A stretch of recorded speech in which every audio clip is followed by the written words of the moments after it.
ततो युद्धपरिश्रान्तं समरे चिन्तया स्थितं रावणं चाग्रतो दृष्ट्वा युद्धाय समुपस्थितं दैवतैश्च समागम्य द्रष्टुमभ्यागतो रणम् उपागम्याब्रवीद्रामामगत्यो भगवान् ऋषिः राम राम महाबाहो शृणु गुह्यं सनातनम् येन सर्वानरीन् वत्सा समरे विजयिष्यसि आदित्यहृदयं पुण्यं सर्वशत्रुविनाशनम् जयावहं जपे नित्यमक्षयं परमं शिवं सर्वमङ्गलमाङ्गल्यं सर्वपापप्रणाशनं चिन्ताशोकप्रशमनं मायुर्वर्धनमुत्तमम् रश्मिमन्तं समुद्यन्तं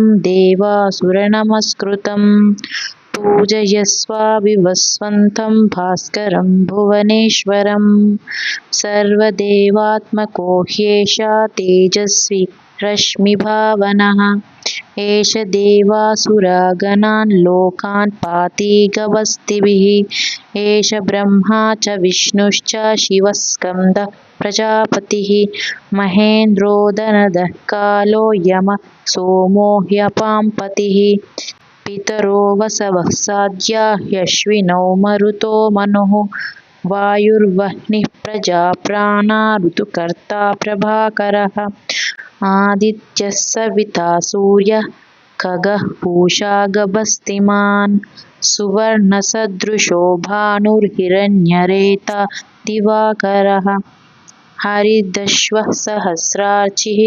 सप्तसप्तिर्मरीचिमान् तिमिरोन्मथनः शम्भुः त्वष्टा मार्ताण्ड अंशुमान् हिरण्यगर्भः शिशिरः स्थपनो भास्करो रविः अग्निगर्भोदितेः पुत्रः शङ्खः शिशिरनाशनः व्योमनाथस्तमो भेदी ऋग्यजुःसामपारगः घनवृष्टिरपां मित्रो विन्ध्यवीतिप्लवङ्गमः आतपी मण्डली मृत्युः पिङ्गलः सर्वतापनः कविर्विश्वो महातेजा रक्तः सर्वभवोद्भवः नक्षत्रग्रहताराणां मदिपो विश्वभावनः तेजसामापि तेजस्वी द्वादशात्मा नमोऽस्तु ते नमः पूर्वाय गिरये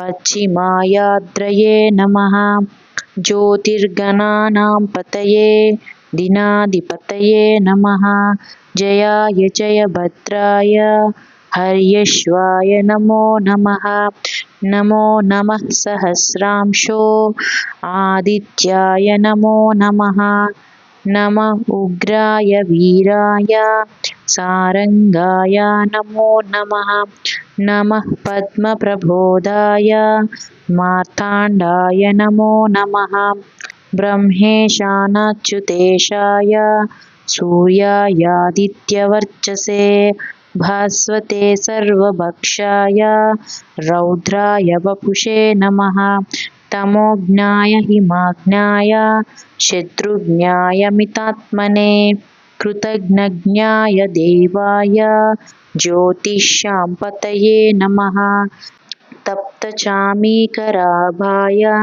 वह्नये विश्वकर्मणे नमस्तमोभिनिघ्नाय रुचये लोकसाक्षिणे नाशयत्येष वैभूतं तदेव सृजति प्रभुः पायत्येषा तपत्येषा वर्षत्येषा गभस्तिभिः एष सुप्तेषु जागर्ति भूतेषु परिनिष्ठितः एष एवाग्निहोत्रं च फलं चैवाग्निहोत्रिणां वेदाश्चक्रतवश्चैव क्रतूनां फलमेव च यानि कृत्यानि लोकेषु सर्व एषा रविः प्रभुः येन मापत्सु कृच्छ्रेषु कान्तारेषु भयेषु च कीर्तयन् पुरुषः कच्चिन्नावसीदति राघव पूजयस्वैनमेकाग्रो देवदेवं जगत्पतिम् एतत् त्रिगुणितं जप्त्वा युद्धेषु विजयिष्यसि। अस्मिन् क्षणे महाबाहो रावणं त्वं वदिष्यसि। एवमुक्ता तदागस्त्यो जगामाच यथागतम्। एतच्छ्रुत्वा महातेजा नष्टशोकोऽभवत्तदा। धारयामास सुप्रीतो राघवः प्रयतात्मवान्। आदित्यं प्रेक्ष्य जप्त्वा तु परं हर्षमवाप्तवान्। त्रिराचम्याशुचिर्भूत्वा धनुराधाय वीर्यवान्। रावणं प्रेक्ष्य हृष्टात्मा युद्धाय समुपागतम्। सर्वयत्नेन महता वधे तस्य धृतोऽभवत्। अत रविरवदनिरीक्ष्य रामं मुदितमानः परमं प्रह्युष्यमानः। निशिचरपतिसंशयं विदित्वा सुरगणमध्यगतो वचस्त्वरेति। इति आदित्यहृदयं सम्पूर्णम्।